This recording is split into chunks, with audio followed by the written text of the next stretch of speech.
स्थानीय संवादमा यहाँलाई स्वागत गर्न चाहन्छु। म बख्तियार अली। स्थानीय संवाद कार्यक्रम लिएर आज सर्लाहीको पर्सा गाउँपालिकामा आइपुगेका छौँ र यस कार्यक्रममा अहिले यहाँ उपस्थित हुनुहुन्छ पर्सा गाउँपालिकाको गापा अध्यक्ष किशुनदेव राईजी। यहाँलाई स्वागत गर्न चाहन्छु कार्यक्रम स्थानीय संवादमा। धन्यवाद।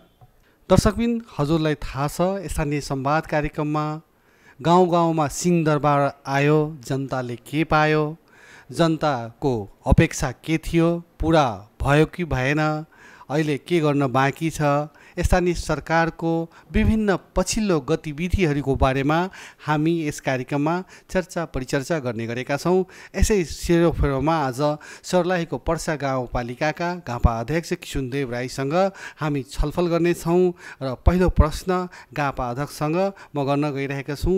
अध्यक्षज्यू, जस्तै कि हजुर निर्वाचित भएर आइसकेपछि यस पालिकामा के काम गर्नुभयो र कस्तो जनताको अपेक्षा थियो, जनताको अपेक्षामा 100% दरो रूपमा आउनुभयो कि भएन, के छ हजुरको कामको बारेमा एउटा छोटो विश्लेषण गरिदिनुहोस्। धन्यवाद। हम सब तो पर्सा गाउँपालिका के बुझे के लिए मैथिली भाषा हम सब यूज करै छी। वहाँ पत्रकार जी जे नेपाली में बोलिए तकरा हम अपना संवाद अपना मैथिली में करम। सबसे पहले ई पर्सा गाउँपालिका अपने के जुरू अवस्था में रहली है, शून्य अवस्था में। यही गाउँपालिका के पहले सर्वप्रथम पहले गापा भवन निर्माण हम सब कर लिए। तकरा बाद स्वास्थ्य में भी अपने के बर्थिंग सेंटर, अपने के एम्बुलेंस 18 करोड़ 6,82,000 के भवन, तेमें गाउँपालिका से अपने के 3.5 करोड़ रुपया रखल गए से निर्माण अपने के नारायणपुर वार्ड नंबर 3 में निर्माण हो रहा है। अभी काम शुरू भ गई उनकर। सिंचाई में कहबै तो सेक्टर बांध जे रही से भटकल रही, पूरा निर्माण करके अपने के नीचा से पूरा काम ओकर भे गई। एगो गियर बॉक्स के लिए अपने के चैत भर अवधि में वो लागू हो जाती। जे सब हम चुनाव में एजेंडा दिले रही, जे हम अपने उद्देश्य रही, जे हम जनता के आगू में वचन दिले रही, संपूर्ण काम हमारे पूरा हो गए। एगो मात्र गियर बॉक्स लाए के है, वो चैत मसांत में लाग जतै। हाँ, अपना सबके संपूर्ण गाँववासी के चाहना रही कि हम अति एकदम थाल में खींच में हम सब चले छी से हिलो मुक्त हो जाए चाहिए। से अपने के 99% हिलो मुक्त पर्सा गाउँपालिका हो गए।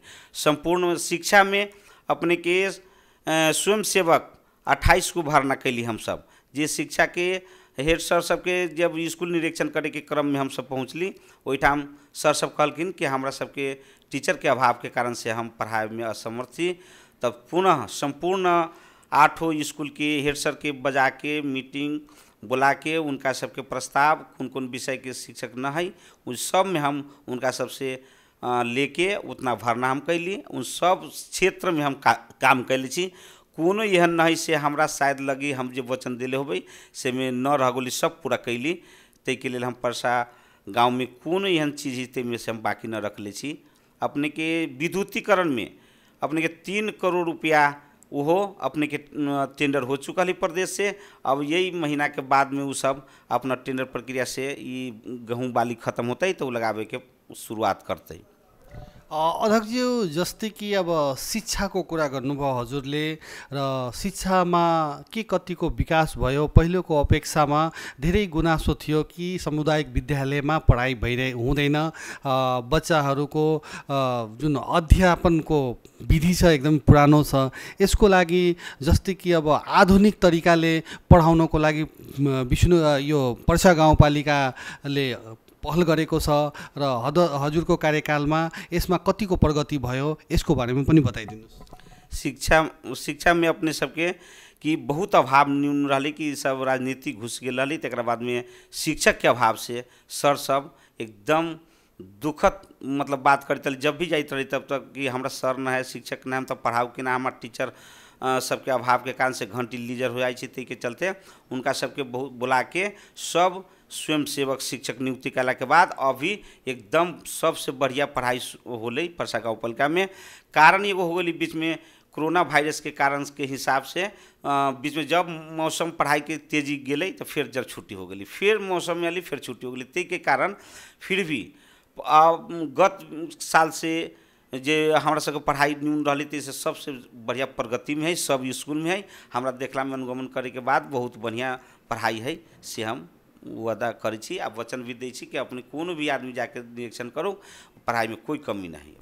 अध्यक्षज्यू, जस्तै कि अब मनुष्यको आधारभूत आवश्यकतामा स्वास्थ्य पनि पर्छ। शिक्षामा हजुरले धेरै सुधार गर्नुभएको छ, धेरै प्रगतिहरू भएको छ। अब मनुष्यको आधारभूत आवश्यकतामा स्वास्थ्यमा अब पहिला पनि हजुरले बर्थिङ सेन्टर कतिवटा यहाँ स्थापना गर्नुभयो, स्वास्थ्य संस्थाको अवस्था के छ यसको बारेमा पनि केही बताइदिनुहोस्।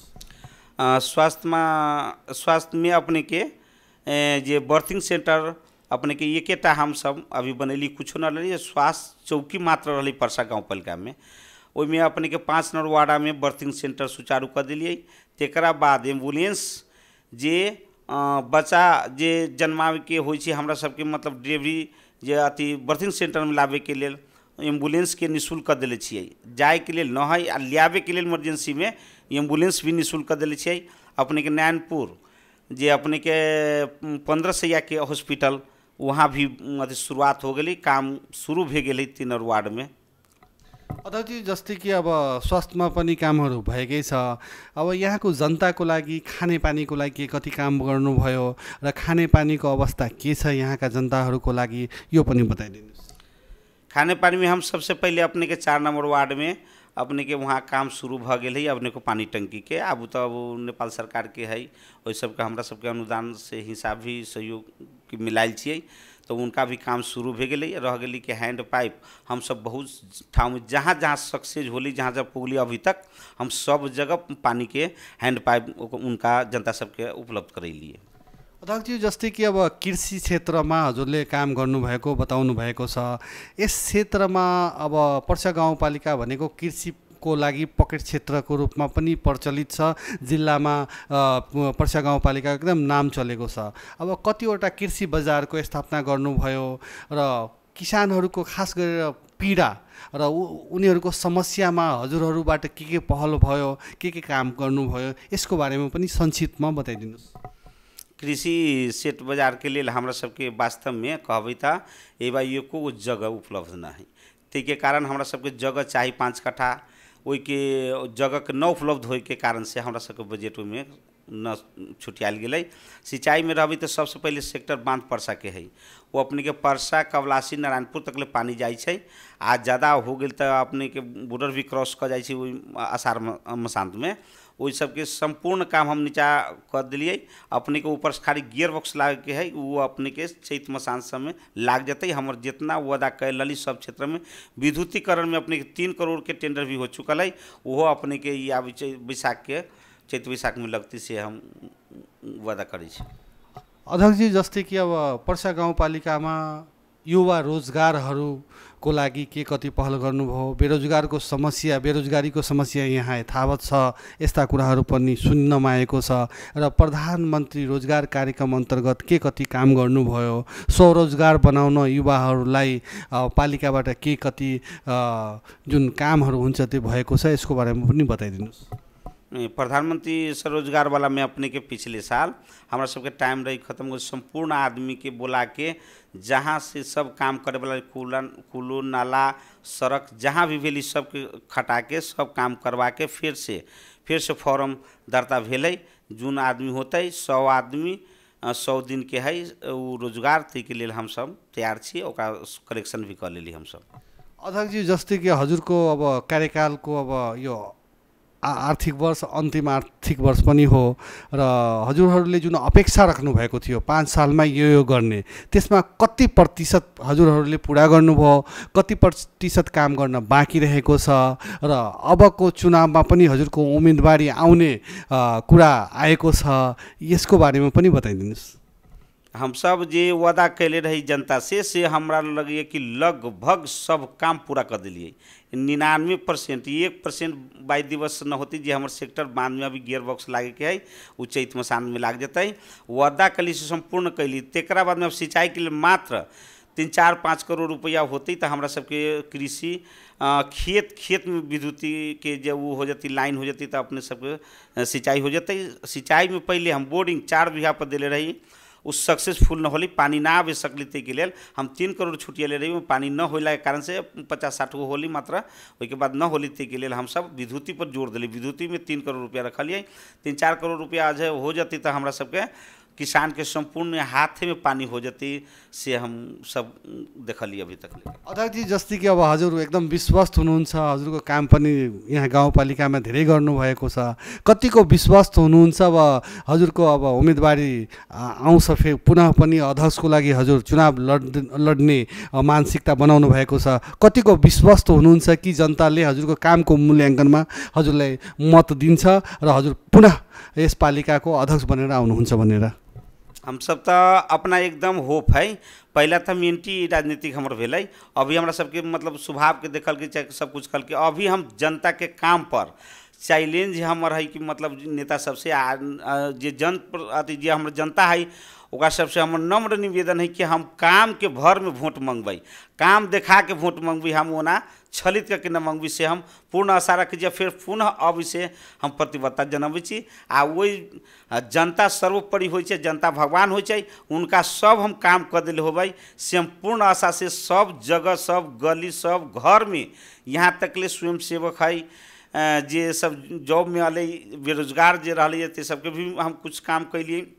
सबसे हमारा आशा है कि पुनः हम बहुमत से अभी से हम अपन आशा रखले छी जनता ऊपर। जनता समाजवादी पार्टी एउटै थियो तर अहिले दुईवटा पार्टी बनेको छ, त्यहीबाट अहिले लोकतान्त्रिक समाजवादी पार्टी पनि छ, जनता समाजवादी पार्टी पनि छ। हजुर चाहिँ अब यो एउटा पार्टी हुँदाखेरि लड्नुभएको थियो, अहिले यो दुईवटा पार्टी बनेको कारणले केही फरक पर्छ कि हजुरलाई? पर्छ। अब हमरा सबके ई है कि दोनों पार्टी कम से कम यहाँ प्रतिस्पर्धा में रही, दोनों आदमी रही है कि 1900 मत रही, वैसे हम 400-500 मत से आगे रहिए तो वो दोनों जुड़ती तो एकदम बहुत बहुमत होते थे के लिए बहुत फर्क पड़ती। यदि ईमानदारी से काम होले तो कोई फर्क न पड़ सके जी, हमारा फिर पुनः आवे के एकदम चांस है। अध्यक्ष जी, जस्तै कि अब हजुर एकदमै अपेक्षा छ कि हजुर पुनः निर्वाचित भएर आउनुहुन्छ। अब पुनः निर्वाचित भएर आइसकेपछि पहिलो काम पर्सा गाउँपालिकाको लागि के गर्नुहुन्छ र हजुरको योजनाहरू अब यसपालि दोस्रो चोटि निर्वाचित भएर आइसकेपछि कुन कामलाई प्राथमिकतामा राखेर अगाडि बढ्नुहुन्छ, यसको बारेमा बताइदिनुहोस्। पहिला हम सबके सिंचाई में 3 करोड़ रुपया है, 3-4 करोड़ रुपया फिर सिंचाई में लगाए पड़ता है, विद्युतीकरण कृषि विद्युतीकरण करे पड़ता है, रोड कृषि रोड भी करे पड़ता है। तेकरा बाद स्कूल में पुनः अपने के संग्रामपुर परसा स्कूल में 5-5 करोड़ रुपया के पूर्वाधार बनाए पड़ता है। तेकरा बाद में नाला, ये हमरा लगैया कि ये काम मात्र बाकी रह गए, न तो बाकी संपूर्ण काम हाम्रो हो चुकल है। अध्यक्ष जी, जस्तै कि अब हामी अन्ततिर आइसकेका छौँ र अन्तमा हजुरको के भनाइ छ, पर्सा गाउँपालिकाका जनतालाई के भन्न चाहनुहुन्छ यो पनि बताइदिनुहोस्। हम सब सबसे पहले सर्वोपरि जनता होइ छै, जनता के नज़र में उनका घर में गली में दूरा में खेत में संपूर्ण जगह हम काम कर ले छियै। उनका से नम्र निवेदन हमरा से है कि उनका फिर से विकास प्रेमी जनता नेता के चुनै छै विकास करे के लेल। यदि वो अपन एगो मत 5 साल तक ओकरा बरकरार रखे छै तो उनका काम करे वाला होय के चाही। तेना हम उनका चरण में जाके दरवाजा पर जाके भी काम हम कर ले छी, गली गली में काम कर ले छी, हर क्षेत्र में काम कर ले छी। पुनः उनका से हमार निवेदन है, हम उनका नमस्कार करे छी कि उनका सबके फिर से पुनः विकास प्रेमी के निराश न करके वोट दे के विजय बनावे के उनका से हम आग्रह करे छी। हस्त हजुरलाई शुभकामना दिन चाहन्छु, पुनः निर्वाचित हुनुहोला भनेर। यसै सन्दर्भमा पर्सा गाउँपालिकाका प्रमुख प्रशासकीय अधिकृत सुरेश कुमार यादवलाई यस कार्यक्रममा म स्वागत गर्न चाहन्छु। यहाँलाई स्वागत छ। धन्यवाद बख्तियारजी। दर्शकबिन, उहाँ लामो समयदेखि यस पालिकामा कार्यरत हुनुहुन्छ, ठुलो अनुभव पनि छ। उहाँसँग म के सोध्न चाहन्छु भने पर्सा गाउँपालिकामा के कति समस्या छ, जनशक्ति अभाव छ कि कस्तो समस्याहरूलाई हजुरले बुझ्नु भएको छ र यसको सुधारको लागि के गर्नुपर्छ यो कुरा बताइदिनुहोस्। सर्वप्रथम त हाम्रो एभिन्यूजको स्टाफहरूलाई नमस्कार। हाम्रो पर्सा गाउँपालिकामा कर्मचारीको त अभाव छ, तर कर्मचारीहरू जे जति छ हामीहरू सबैजना मिलेर एकदम राम्रोसँग जनताहरूको सेवा गर्दैछु हैन। जस्तै अब अधिकृतज्यू, जस्तै कि अब हजुरलाई लामो अनुभव छ यो गाउँपालिकाको विकासको लागि के कतिको पहल भएको छ, जनताको अपेक्षा पूरा भयो कि भएन, अझ के गर्दाखेरि यो पालिकालाई अझ राम्रो बनाउन सकिन्छ, यसको बारेमा पनि आफ्नो विचार राखिदिनुस्। म यो पर्सा गाउँमा 74 सालदेखि सुरुदेखि नै पर्सा गाउँको कार्यरत छु र यहाँ उपभोक्ता समितिहरू सबै काम लिएर आउँछ, सबैको समयमै सम्पन्न गरिरहेको छु। यही हो।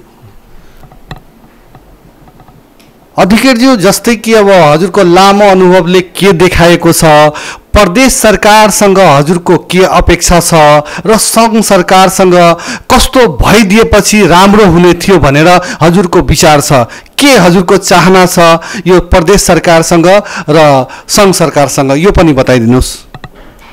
हाम्रो सङ्घ सरकारसँग यो छ कि समयमै उहाँबाट बजेट यहाँ पठाइदिनु, यहाँ हामीहरू समयमै कार्य सम्पन्न गरेर यो जनताहरूको सेवा गर्छौँ। अधिकृतज्यू, जस्तै कि अब यो पहिलो निर्वाचित जनप्रतिनिधिको कार्यकाल पुरा हुनेवाला छ, अब चुनाव पनि नजिकै जाँदै गरेको अवस्थामा जस्तै कि पर्सा गाउँपालिकामा के काम भयो र कस्तो काम भयो, गुणस्तरयुक्त काम भयो कि भएन, यसको बारेमा बताइदिनुहोस्। र बजेट जुन सरकारबाट बजेट जुन तपाईहरूले पाउनुभयो त्यो फ्रिज भयो कि पुराको काम भयो, यसको बारेमा पनि अलि संक्षिप्तमा बताइदिनुहोस्। हाम्रो यो पर्सा गाउँपालिकामा यसपालि करिब 80-90% काम सम्पन्न भइसकेको छ। कुनै बजेट जस्तै अब फ्रिज हुने अवस्थामा छ कि छैन, के गर्दाखेरि सम्पूरक र पूर्ण रूपले आएको बजेटको सदुपयोग हुन्छ, के गर्दाखेरि जनताको अपेक्षा पुरा हुन्छ, यसको बारेमा पनि अलि विस्तारमा बताइदिनुहोस्। यसपालि त अहिले 2-3 महिना त बाँकी नै छ हैन। अब त्यो पैसा फ्री त भएको छैन, अहिले यस 2-3 महिना बाँकी छ, काम त धेरै भइसक्यो, 80-90% जति काम भइसक्यो, फेरि अब 2-3 महिना हेरौँ के छ।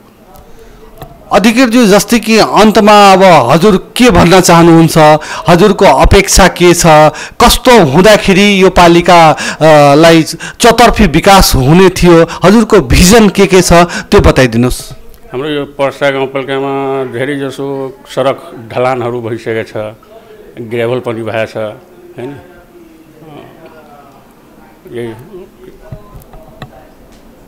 अनि रोजगारको लागि जस्तै कि अब महिला सशक्तिकरणको लागि, अब स्वरोजगार बनाउनको लागि क्षमतामूलक जस्तै कि अब रोजगारमूलक तालिमहरू कतिको दिएको छ, अनि रोजगारहरू कतिको यहाँबाट बेरोजगार युवाहरूलाई रोजगार दिएको छ, यसको बारेमा पनि अलि संक्षिप्तमा बताइदिनुहोस्। रोजगारको लागि हामीहरू त क्षमता अभिवृद्धि कार्यक्रम पनि सञ्चालन गरिरहेको छौँ, उद्यम कार्यक्रम पनि सञ्चालन, सिलाइ कटाइको कार्यक्रम सञ्चालन भइरहेछ हाम्रो गाउँपालिकामा। अनि सर, जस्तै कि भौतिक पूर्वाधारको विकासको साथमा मानसिक र सामाजिक विकासको पनि त्यति नै आवश्यकता हुन्छ, यसको लागि पालिकाले के गरेको छ, यसको बारेमा पनि अलि बताइदिनुहोस्। हाम्रो यहाँ शिक्षामा पनि त्यो विद्यालय भवनहरू बनिरहेछ, त्यो पर्सा गाउँपालिकामा 7वटा विद्यालय छ, सबैमा त्यो भवनहरू बनेछ, अनि विद्यार्थीहरूको खाजाको कार्यक्रम पनि छ, त्यो पनि भइरहेछ यहाँ पर्सा गाउँपालिकामा। जस्तै कि अब हजुरले विद्यालयको कुरा गर्नुभएको छ, विद्यालयमा जस्तै दिवा खाजाको व्यवस्था कतिको डह्रो छ, विद्यार्थीहरूले समयमा दिवा खाजा पाउँछ कि पाउँदैन, अनि शिक्षकको जति मात्रामा शिक्षकहरू चाहिएको छ त्यसको अभाव छ, यो कुरा हामीले सुनेका छौँ। त्यो शिक्षकको पदपूर्तिको लागि के पहल गर्नुभएको छ, यसको बारेमा पनि अलिक छोटोमा बताइदिनुहोस्। यो विद्यालयमा गाउँपालिकाबाट यो शिक्षक स्वयंसेवकहरू भर्ना गरेर त्यो विद्यार्थीहरूको पठन पाठनमा अलिक सजिलो भएछ। हस्त यहाँलाई धन्यवाद छ। खबरभित्र खबरको लागि हेर्दै रहनुहोला एभी न्युज खबर। नमस्कार।